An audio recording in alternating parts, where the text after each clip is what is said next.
for another webinar. Thank you, Petrea. It's wonderful to be here, and good evening, everybody who's listening in. And it sounds like we've got people from all over, so we're going to kick off this evening by talking about food and your mood, because I think it's an area, Jo, that most people don't think about really at all, that what they're eating might have any impact on their emotional state and how they feel about things. So I think tonight's going to be a very interesting evening where I'm looking forward to learning some things too. Oh, me too. I'm so passionate about this particular subject. It's something that I've really had to hone in on to really balance my own mood and my own brain chemistry, which, plays back into the body chemistry and ultimately what drives our mood and how we feel. So I'm really excited to be sharing with you tonight, Petrea. And I think And has food always, do you think food's always impacted on how we feel, or do you think that it's partly because of the way we're living now and the food that we're eating now that's made this quite a new area, really, and something that wasn't perhaps in existence 100 years ago? Look, I think it's a number of things, and food most definitely plays back into people's moods. I know that adult rates of depression and anxiety have tripled since 1990. Mm. Studies are almost indicating that we're in a so-called bad mood epidemic. And Yes. when you look at the source of our food 100 years ago to where we get it from today and how it's harvested and how it's produced and the processes that it goes through, it really is a completely different food to what it was, Mm. 70 years ago, 60 years ago even. Yes, Um, yes, it's true. I guess as too, you they often these days too they pick food usually at least 48 hours before it's ripe so that it will have a longer shelf life and will travel better. But of course, most of the nutrition and the good stuff comes into food in the last 48 hours of ripening. So we miss out on a lot of those phytochemicals that have all kinds of positive impacts on our body because of the way food's harvested now. That's very true, Petria, and not to mention just the nutrient value of food to begin with, because of the Mm. depletion in our topsoils from Yes. all of the herbicides, fungicides, pesticides that are used today in what I call agro farming. Um, it's, it really leaves us with a denatured product. It Mm. doesn't have what food should have. And Mm. it's also the other things, lifestyle factors that play back into today's culture and society, that to think that they say that there's 100 times more likely to have a significant mood problem today than people that were born 70 to 100 years ago. And to Wow. think that those people went through big suffering of war and traumas that aren't of Yeah. today's reality. And Yet the what we are depression where food, the variety of food was tremendously limited during the depression as well. absolutely, but what was available was of a far more dense nutrition than what Yes. the food is of today. Yes, exactly. Mm. So I guess, I also wanted right sort of at the beginning, because we are going to be talking about, mood, and it can become sometimes a little heavy and, perhaps a little overwhelming. I also wanted just to acknowledge right at the beginning just how important sort of painful thoughts and feelings can be. Because Mm. anybody who's looking to live a life that's full of, rich, meaningful, and purposeful experiences are going to come across inevitably uncomfortable thoughts and feelings. It's part of Yes. life. Yes. And, they can also be of great benefit to us. They, Mm. when you look at the true feelings of grief that help us move through our losses, and the true feelings, when fear is a real fear, it warns us of danger. Mm, and potential life-threatening environments.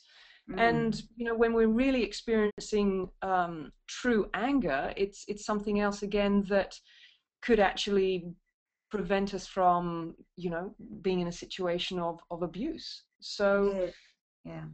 I And I think that think that's something that we actually encourage really from childhood, that it's okay to have the happy emotions.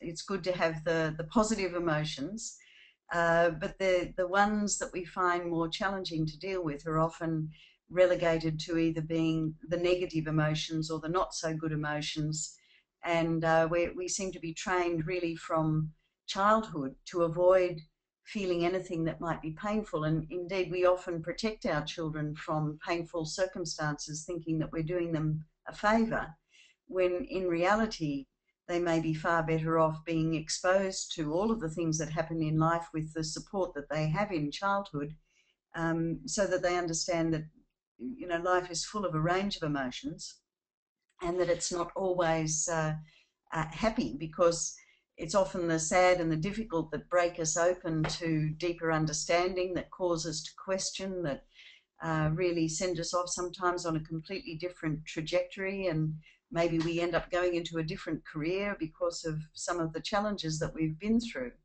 So I think it's a really important thing to recognize that if you're alive and breathing on the planet, then you're bound to experience a range of emotions throughout your lifetime, and that's part of a full and rich and meaningful life.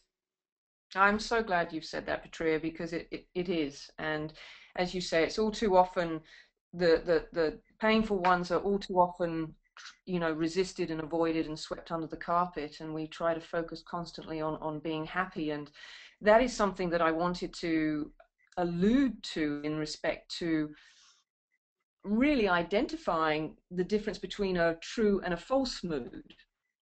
Mm-hmm. And I often use the example for people to be able to understand what the difference is between a real mood or a false mood. And I often Yes. use the example of PMS. It's a classic where for 3 out of the 4 weeks of the month we feel great, and then all of a sudden we turn into an absolute nightmare for a week.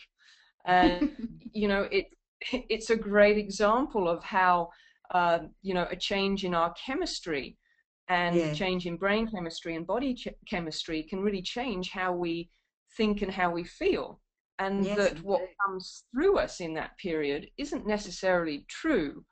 um, a good example again that I try to use is the difference of a real emotion when you lose a loved one, and the tears that you will shed over that loss, versus if you find yourself experiencing tears every time there's a sentimental TV commercial.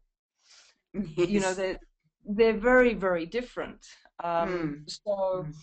I kind of wanted just, and you might have some examples yourself, Petrea, of, Mm. what really is what we describe as a real mood versus a false mood.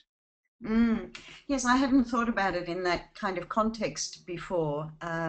Certainly, we talk a lot in our programs about the reactions that people have, which are often very unconscious.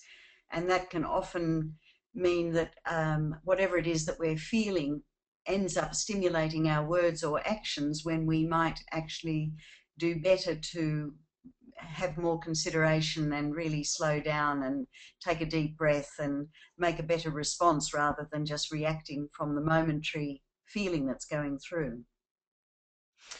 And that's, what I have come to realize for myself is that when those more reactive feelings hang around and don't tend to dissipate, I've found that looking at food, looking at lifestyle, looking at the choices that I'm making in that moment are what impacts how quickly I am able to move more away from a reactive space, more back into that of the Yeah, observer and being conscious of my choices. yes, and And being able to choose. yes, exactly. And Yeah. what I wanted to share with people tonight, and I've sort of done up this slide just to try and really simplify the four main mood regulating hormones in the brain, essentially. Mm-hmm. Mm-hmm. And I'm sure that some of them are, as you look on your screen, some of them are going to be quite familiar, especially the serotonin, Yes. which, when we have lots of good levels of serotonin, we feel positive, we feel confident, we tend to be more flexible, tend to be more easygoing. But when we don't have a good level of that particular hormone in our brain, we tend to start to feel more worried, more anxious, more pessimistic. We have sleep problems. We tend to be more negative, a bit more irritable, and Mm. even behaviors of obsessive or controlling types of behavior start to come through. Mm-hmm. Um, Sounds like we should have serotonin in the water supply. doesn't it? Well, serotonin happens to be out of the four of the mood regulating hormones, the one that is most popular in Mm. um, sort of being reduced in people's brain chemistry, mainly because one of the strongest anti-serotonin drugs out there is actually caffeine. Yeah. And when you think about really how many people rely on getting their day kick-started by their cup of coffee, Mm-hmm. and quite often keep it going throughout the day by coffee, Mm. Mm. that is really depleting their levels of serotonin, from start to finish. And Yes. the other interesting um, fact that diminishes serotonin along with caffeine, which is again quite popular, I see it a lot in my clients that I coach, is that when you miss meals and you skip meals, that Mm. also has a big impact again on lowering levels of serotonin. Mm. And, I can even put my hand up myself in, years gone by of being the culprit for running out the door without breakfast, Mm. working through lunch. And before you know it, we're in that afternoon and looking for a pick me up. Mm. Yeah. So there's, I think they're very common patterns for a lot of us. mm, And tell and me then about the other three that you've got up there and their relationship. well, the other three we've got the three catecholamines, when we are in a good level of those three particular hormones, you tend to experience things such as clear-headedness, a lot more alert and a lot more alive, that feeling of sort of zest and excitement, and your ability to feel focused when you're engaged mentally with a cognitive alertness of the mind. And Mm. again, when you have lower levels, you tend to be lacking in enthusiasm. I call it the feeling of the blah. You just kind of, how do you feel? Oh, sort of just blah. And Mm. it tends to be, unfocused, sometimes even emotionally numb. Um, People present with lethargicness, lack of concentration, and they're all the sort of things that kick in. And the interesting thing is that each one of these four mood regulating hormones do have quite their own significant symptoms that are presented when you do have optimal levels and when you are depleted in them. Mm. GABA and cortisol, as an example, is really your stress hormone. So when you're in a good supply, then you tend to feel more relaxed, more able to cope with stress, a little bit more chilled out, so to speak. Mm. And, obviously, when you don't have optimal levels of GABA or cortisol, we tend to have that. I don't know if you've heard the expression, when people feel tired but wired. Yes. So, the adrenals start to become exhausted, chronic fatigue sets in, it's easy to feel overwhelmed. Mm. People even experience night sweats and that sort of thing. So, that's what happens when this particular hormone becomes lower in supply. And then, of Mm, course, the beautiful and yummy endorphins that make us feel all blissful and pleasurable and often, feelings of euphoria. mm, When that's not available to us, we tend to be almost oversensitive to life's pain, is probably a good way of describing it. It is when one of those sentimental TV commercials come on, and it brings you to tears. You just yes. tend to be overly sensitive, and you tend to avoid emotional intimacy, and you often look then to numb the pain with drugs or food or alcohol, or even some people look towards more adrenaline boosting activities to escape that sort of oversensitivity. Mm, So mm. really To kind of, interesting how. yeah, stimulate yourself too much. And Yes. Joe, how would you feel if people have questions as we go through these tonight, that they can type in the question down in the little box, and we'll try and incorporate answering some of the questions that you might have, those of you who are listening, so that we can not end up, if possible, with a whole pile at the end, which is often what happens. But maybe if there are any relevant questions as we're going through these, please feel free to type them in, and we'll incorporate them into what we're talking about. So, Mm. what are those things that you find are the ones that really impact on the balance, the nicely, finely balanced way that those hormones could be in our brain? Well, you'll see on the slide now we've got four four really top lifestyle factors that Mm-hmm. really do impact, and when they're not balanced will deplete these hormones. The interesting thing that each and every one of these hormones require a certain amino acid in order for the hormone to be produced.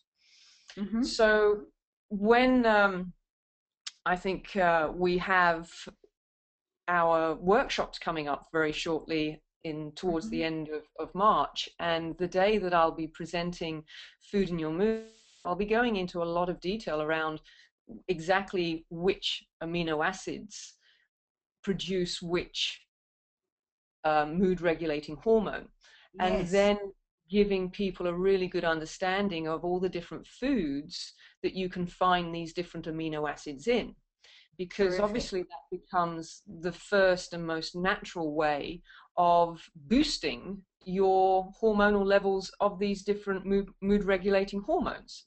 Mm-hmm. Um, Mm-hmm. and I think that you and I both agree that taking a natural approach, first and foremost, to your choices in life, is always the first place to look. Mm-hmm. And I noticed that So we've had a question in from Tim, who's just curious about whether there are some typical depleters that lead to an endorphin shortage. Are there yeah.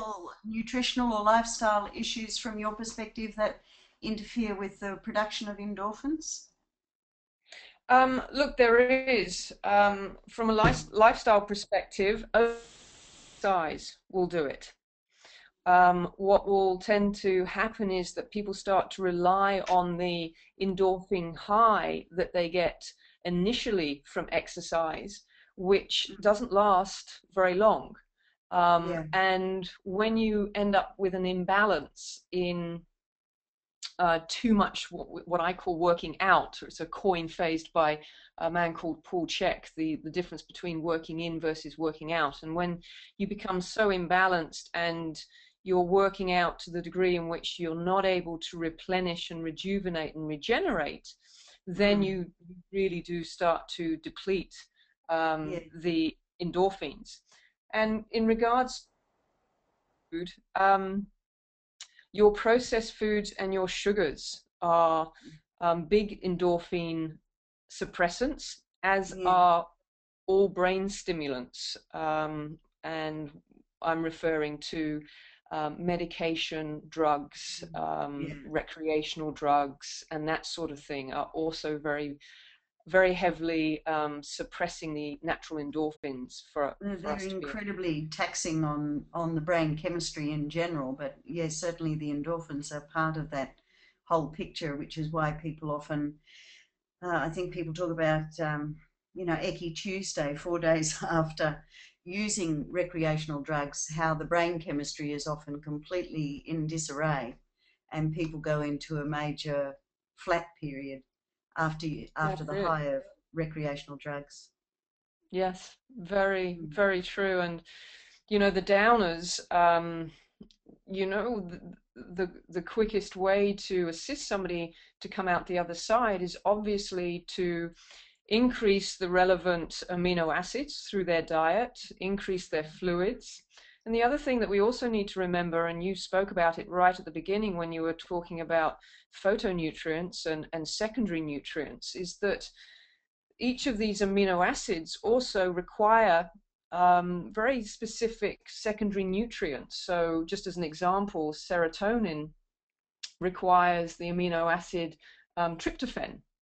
Yes, And for tryptophan to convert into serotonin, it requires B6 and vitamin C and folic acid and zinc and magnesium and calcium, just as an example. mm, And all of the other three amino acids that are required for the other mood regulating hormones, they too have their own specific secondary nutrients. So it can at times sound sort of scientific and a little technical, overwhelming. However, when you're eating a broad variety of fruits, vegetables, meats, good quality fats, then you're getting all of these things. yes. It's I not rocket noticed that. science. No, I noticed that Sophie's asked a question: is there a way to increase our endorphin production? But I wonder whether it's really about increasing the production so much of one so-called feel-good chemical, or whether it's more about having a healthy balance in the brain of all of these chemicals working in harmony and in balance with each other. So, I mean, is that what you would normally recommend? Is actually eating foods to specifically increase endorphin production? Yes, there are absolutely specific foods which, as I say, on the workshop day itself, we'll be going into a lot more Mm, detail around what those specific foods are. But what mm, you just mentioned there about making sure that all four are in balance and homeostasis or harmony is really yes, important, because if you're out of balance in one, it's not going to take too long for you to become out of balance in another. They tend to have a um, sort of perpetual cycle where they'll affect one, no system in the body can be affected without other systems being affected. that's right. And Mm, our brain chemistry is no different.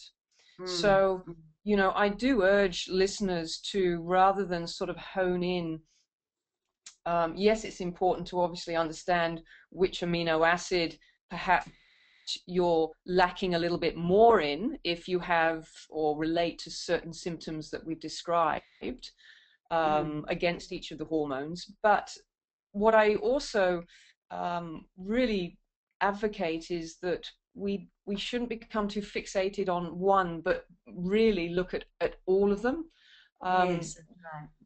there is, naturally a supplement program that in the more severe mood or depression or anxiety, depending on what an individual is experiencing, then obviously there is a supplement protocol that could assist and help to regulate the brain chemistry a lot quicker than just through food alone. Yes, But that to me is also helping to bridge a gap, and it's exactly that. It's a way of supplementing, but it certainly doesn't replace what we need to learn in terms of our lifestyle choices to make sure that we're actually bringing in all of the foods on a regular basis that we need in mm, order to replace all of these Mm. essential mood regulating hormones. Yes, and I notice Susan too has asked about, does the type of food we eat affect the formation, the maintenance, or the distortion of neural pathways in the brain? And I think there's been so much really in the media about fish oils and omega-3 and the benefits that there are for brain health, and that it's not even so much just around nutrition, because as you say, it's not about increasing one of those hormones, because they work best when they're working in a cohesive whole, in a balanced whole.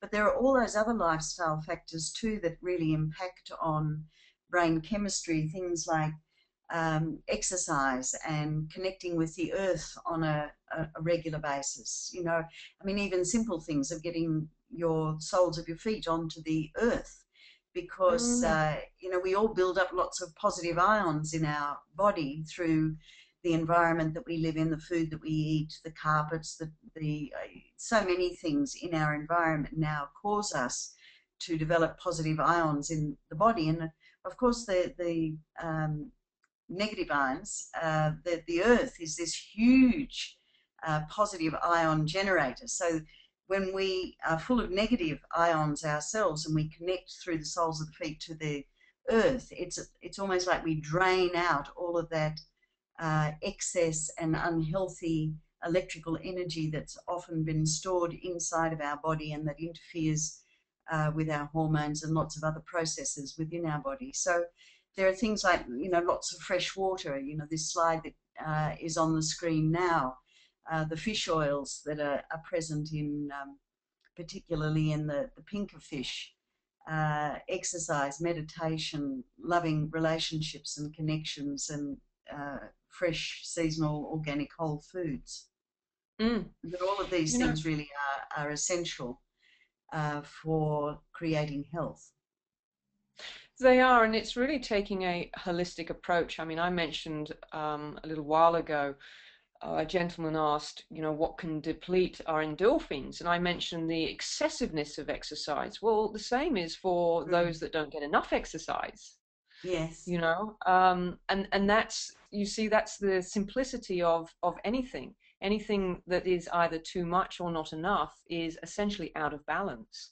And Yes. therefore it's a case of bringing that balance back, whether it's through our food or whether it's through how we manage stress through mindfulness, whether Mm. it's getting more connected. I love the picture of the family and the dog, and it's Yes. just that time in nature, or the time connecting with loved ones, or the time spent doing more of what you love, which is, I come across the clients I work with, one of the greatest deficits that they have is that they don't make time for actually doing what they love.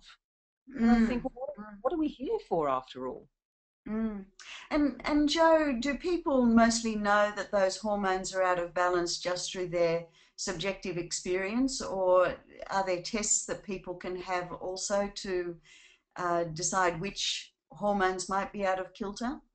Yes, there are more diagnostic tests that one can go through, but already just through a comprehensive self-analysis, which I've adapt the questionnaire from the Mood Cure book by Julia Mm-hmm. Ross. She has a very good questionnaire in that, which helps you relate straight away to perhaps where you are in a deficit.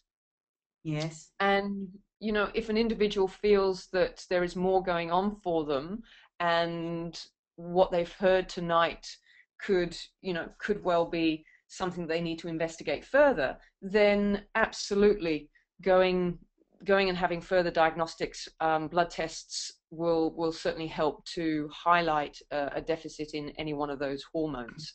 Yes, and sometimes you've got to work with a special kind of GP really, who knows how to get that testing done.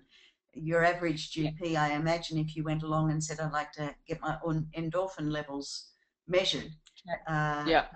wouldn't know where to begin. So we often recommend to people, if they're looking for a holistic GP, you may very well find one if you're in Australia at aima.net.au. So that's aima.net.au. And that stands for Australasian Integrative Medicine Association. And it's a collection of doctors and naturopaths in Australia and New Zealand who practice in an integrative medical model. And so those doctors are far more likely to know about some of this nutritional medicine and, are able to send you off for some specific testing. There's also the ACNEM website, which is, I'm not even sure if I can remember what it stands for, but they're nutritional medicine doctors. And again, if you go to someone who specializes in that area, they're likely to be able to send you off to get the right kind of tests. I notice also from Liz, there's a question she's saying is, do you think food alone is enough to correct deficiencies in mild to moderate cases? Or does digestive health and availability and production of digestive secretions make a significant difference? And of course, you're absolutely right, Liz, because you can be eating a sensational diet, but if your body doesn't have the ability to produce the gastric and intestinal enzymes that you need to digest your food, then, the world's best diet is not going to be fully assimilated and absorbed. And so it's quite right that you need to really work with the gut as well as what you're putting into your body, so that you make sure that you're able to assimilate some of these finer nutrients that can make such a difference to how you regulate those emotions. And on that note also, Petrea, I also just want to add in that the influence also of our two thyroid hormones and our adrenal hormones, and there's, some 30 plus adrenal hormones, Yes. and also our sex hormones, our three sex hormones as well. So these three different groups of hormones also can play heavily back into the levels of these particular brain mood regulating hormones. So when we have an imbalance in thyroid and our ability to convert T3 to T4, etc., when there's an imbalance in the testosterone, estrogen, or progesterone, these will also have an effect back into the brain chemistry. So I've had some experience where taking, the first steps to address the mood regulating hormones simply through food, exercise, hydration, mindfulness, better management of stress, etc., hasn't always been enough. And what I've actually found is that looking into the case further, that there's been either a disruption or imbalance in thyroid hormones, or in, as I said, the adrenals or the sex hormones. So I just wanted to allude to, a couple of other systems in the body that do have a direct impact back into the brain chemistry. And maybe just before you do that, Jo, I know another issue that a lot of people have is when they're undergoing some kind of medical treatment, and the drugs that they're taking can certainly interfere with the gut bacteria. And when you throw the gut bacteria out of balance, then you may very well not be able to assimilate the food in the way that you used to. And we've often found that people who, for instance, if they have a lot of burping after a meal, which means that they're generally not secreting sufficient gastric enzymes, they often do really, really well.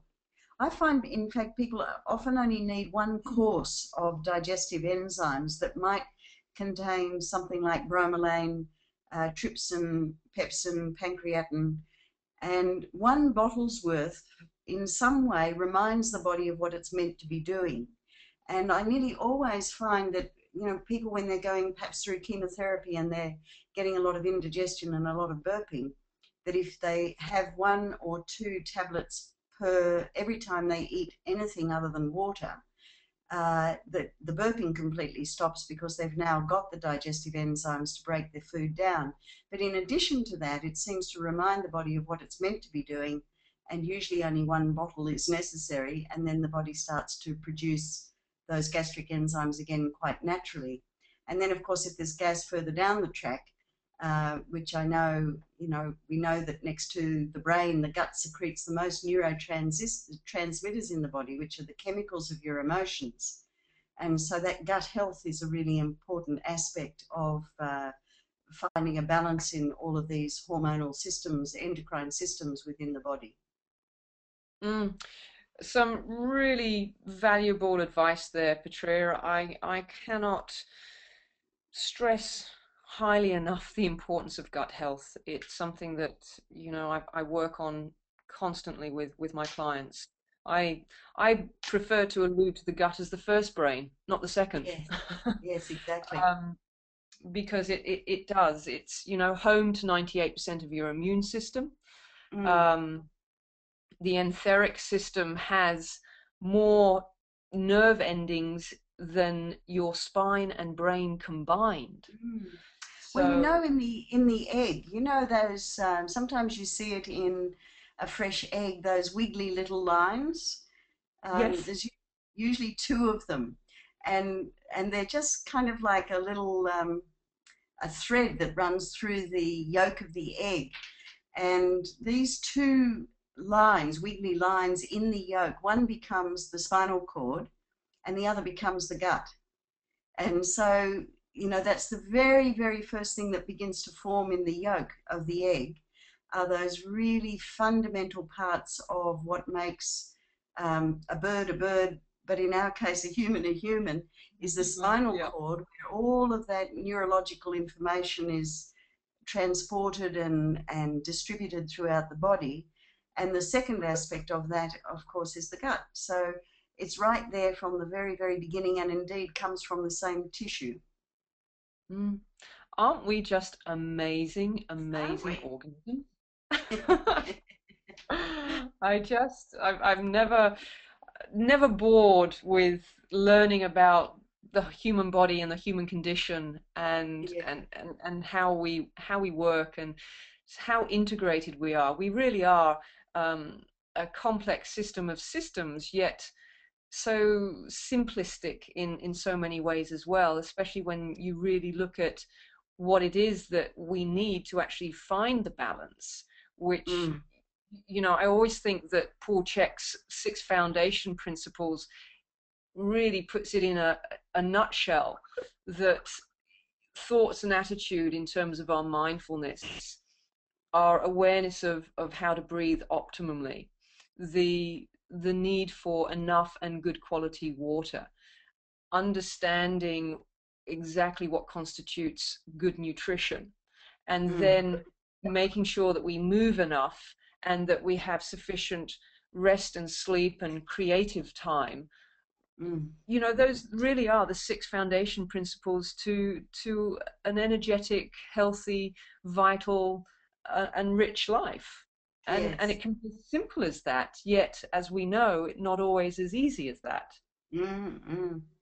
And it's so easy to, when you put all of those things into practice and you experience the benefits of them, and then after a while, we just begin to leave off some of the things that we know were really important to us to get to that place. But once we're in that place, it can be quite challenging for some people to remain motivated to continue doing all of the things, and keeping that balance between mindfulness and exercise and creativity and sleep and good food and plenty of water, um, until it becomes, just how you live your life, and that Mm. you're not doing it to get somewhere, but you're doing it just because that's the way you live your life.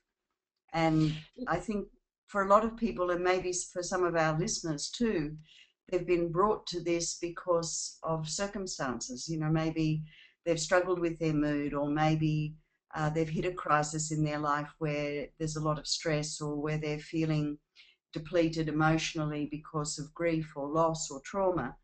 And so it's often at those times that we begin to look at, how can I help myself through this? And then when we do put all of these things into practice, it's then to remember how important it is to just maintain doing those things into the future, and that they're not there just to make you feel better, today, but they're really a way of life, Mm. and a much more productive way of life when you're living in balance. And that's how I see, lifestyle. Lifestyle is a prevention. And Mm. it's, as you say, I always use the expression that your body will send you the bill. Yes. And what that bill tallies up to, well, really is the reflection of how you've lived your life and the Mm. choices that you've made along the way. And I think that the body constantly shares with us what it is that we need more of or what it is that we need less of. I just feel that at times we have become so disassociated with listening to our bodies that we spend more time in our heads than actually in our bodies and grounded in our bodies, whereby we can actually interpret what that bloated tummy feeling is and why I have it, or what is driving the headache, or Mm. why am I getting reoccurring shoulder pain, or why do I get reoccurring knee pain? And we are so often guided outside of ourselves for the answer, as opposed to guided to go back Mm. within ourselves for the answer.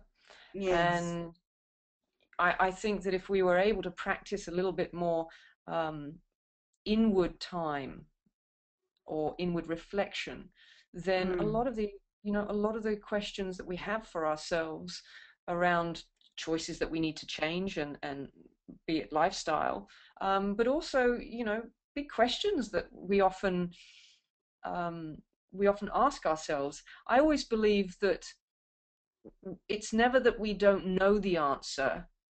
It's just that sometimes we don't want to hear the answer. Uh, Yes. it's I have a number of clients who, you know, I, I would ask them, what do you think might be contributing to this experience? So I don't know. I really don't know. I've thought long and hard. I just really don't know. Really, what I'm hearing is that the answer that they know is responsible requires them to really step up and take responsibility and look at some major changes in their life. And quite often that can be more confronting than what they're actually ready to take on. So it's a lot easier to claim that I don't know. Yes. Yes. And I think that's a lot of some of the things that we're going to be talking about on the Sunday, in the day of managing your moods from mindfulness and meditation perspective, because the more aware we are, the more we can witness ourselves having this full and rich experience of life, and not relegating some feelings to the good pile and some feelings to the bad pile, or that these ones shouldn't be happening and these ones are okay to happen and these ones are good to happen. But indeed, they're all just feelings. And of course, we often talk about in our programs that it's fine to feel anything. You can feel murderous rage, but you might not want to act on it. Or you can feel almighty lust, but you might not want to act on it. And it's only when you have that awareness to be able to witness yourself having the feeling that you have that tiny little bit of space to choose to not act out of perhaps a feeling that would be better witnessed but not expressed. And Mm. that, I think, is a lifelong journey, that really, to not only have the awareness of our inner experience and how we're feeling and what thoughts that we're entertaining, um, to be able to witness that with a sense of clarity at all times, so that we never react to anything and are in that kind of inner stable position where we can respond moment by moment to whatever the challenges are, with a quiet mind, a mind that's free of chaos and upset and chatter, and an open heart that's full of compassion and free of judgment. And Mm. for me, um, that's been just such a gift, really, from mindfulness and meditation, is just to stop that internal chatter altogether. And I'm sure that it impacts in incredibly positive ways uh, to our brain health, where those hormones begin to come into a better balance, and we're no longer going through peaks and troughs that are either brought about through the food that we're eating or through the way that we react to conversations, to situations, to events that happen in our life. Mm. It is such a powerful, powerful skill, the the techniques and skillfulness of fostering mindfulness. And as you say, it's a lifelong journey and it's a lifelong practice. Mm, And something that has certainly helped me over the years embrace that practice is becoming very clear about my core values in life, so that my decisions and my choices are value guided.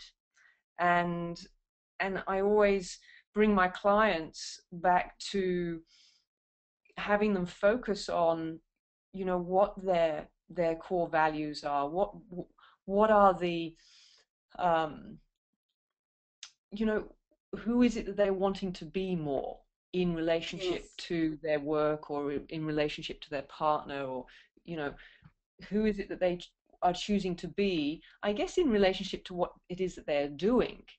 Mm, And and when we focus back on our values, which are very different to goals, I kind of view goals as a destination that can be ticked off once it's completed, whereas our core values are like a beacon of light that just always shine on our path. They're our yes. compass, so to speak, and Yes. they never actually change.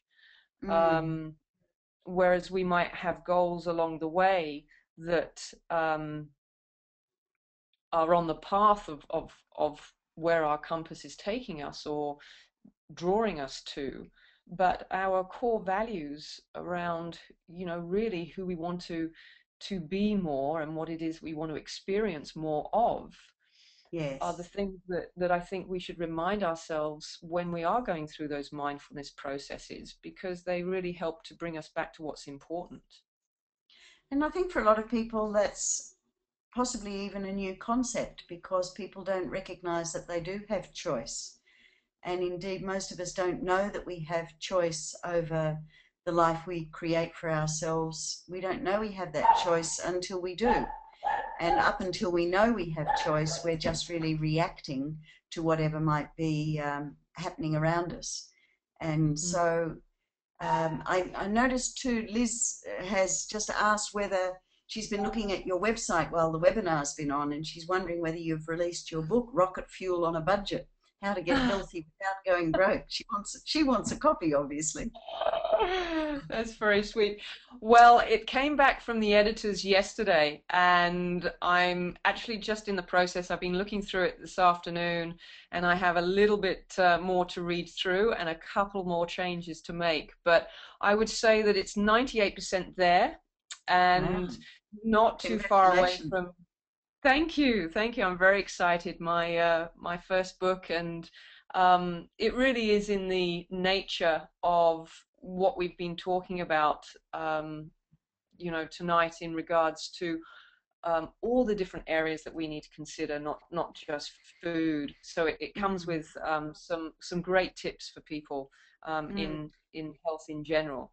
And funny enough, And my next book is about food and your mood. So oh, very good. And stuck into Joe, that. on the day that you're doing at Quest, because those days have been so popular with our Quest community, and you've been doing food demonstrations up until now. Will that be the kind of format for this workshop coming up about food and your mood, or is it more information based? Or can you tell us a little bit about what's going to happen on the day? Absolutely. So there will still be some demonstrations of foods that, should I say, foods that boost your mood.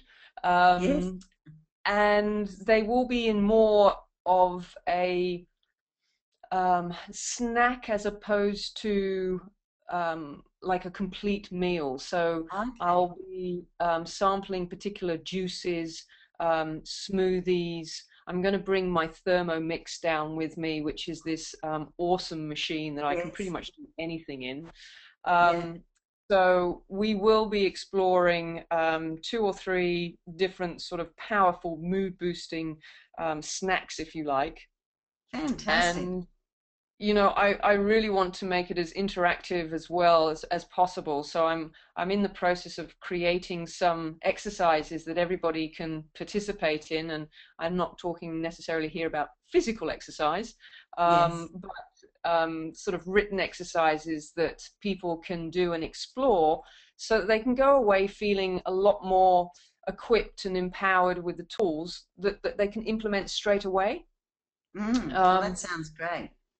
and I think also just for individuals to be able to take the mood questionnaire test is an insightful process in itself, and will certainly give people a starting point as to where they need to look further. And Mhm. as with all of my days down at Quest, I'm also so passionate about talking about the other areas of life and lifestyle and how they Mm. impact back on not just our mood, but health in general. So there'll be lots of opportunity to explore some other areas that perhaps people are curious about as well, and how Mm. they can you know be a positive impact, just as your Mm. day, in terms of the mindfulness skills that you'll be teaching people, and that ability to sort of separate and diffuse yourself from what can often feel like you know you're almost absorbed by your Yeah. thoughts. Yes. um, And and I and think just, some of those simple processes where we begin to realize that you're not your feelings, you have feelings, you're not your mind, you have thoughts. Um, of course, that begs the question, who is the person, who is the being that is witnessing all of that? And those are some of the areas that we'll range over on the day, so that we're no longer overwhelmed by our moods, but get to see them in a better color and a better light, so that rather than dominating us, we can manage them much more effectively. I know there have been many times in my own life when, um, a long time ago, when I've dealt with panic attacks or depression or a whole range of different things. And sometimes you've just got to get up and give a lecture regardless of how you feel. And it's a great skill to be able to park your feelings of panic or despair or melancholy or overwhelm or depression or whatever it is, to put those aside and to be able to go and function in your life. And it doesn't mean that you don't acknowledge that those feelings exist, but they no longer overwhelm you and dominate. And I think mm, that's takes a lot of effort and a lot of commitment to not being so tied down by and overwhelmed by moods. But there's definitely a pathway where we can become far more skillful in living with, even with a moody brain, because some of, as you said, or at least was on one of the slides earlier, for some people there's a genetic component to this as well, and not everything can be fixed through diet and witnessing. But we can certainly find a rich and valuable way of living our lives where um, we might be still going through a lot of really significant challenges, grief, loss, trauma, difficult circumstances, but no longer feeling overwhelmed and consumed by them. And the other thing too, Jo, is you're always very generous with your time in your workshops, and I know you encourage people to ask questions and to share their particular stories. And that's really the model that we have at Quest, is that all of our programs are very interactive and very, we really encourage people to participate and bring the challenges that they have, bring the questions that they have, so that they can gain as much as they possibly can out of their time at Quest. And as we've done before, for those who'd like to attend both workshops, we're offering accommodation at Quest, but I believe that it might already be full. So for those who are interested in coming on either of the programs or both the programs, There are a few other places in Bundanoon that you might like to explore, to stay at the youth hostel or at the hotel at the bottom of the street. There are several different places in Bundanoon, but we love your company, and you'll find all the information about both Jo's workshop and mine, around managing moods from both a lifestyle, physical, nutritional perspective, and also how to manage the mind in the most effective way possible, because we all know that it makes a marvelous servant and an appalling master. So thank you so much for your time this evening, Jo, and I really look forward to working with you in a few weeks' time. I think our workshops are on, yours is on Saturday, the 23rd of March, and mine's on the 24th. And Yes. we look forward to welcoming some of the people that we've had with us this evening, in the webinar. Looking forward to having your company on that weekend as well. Is there anything else that you'd like to add about the weekend, Jo, before we close off this evening? Just that it mustn't be missed. All those that attend will have a very rich and meaningful experience. I can promise you that.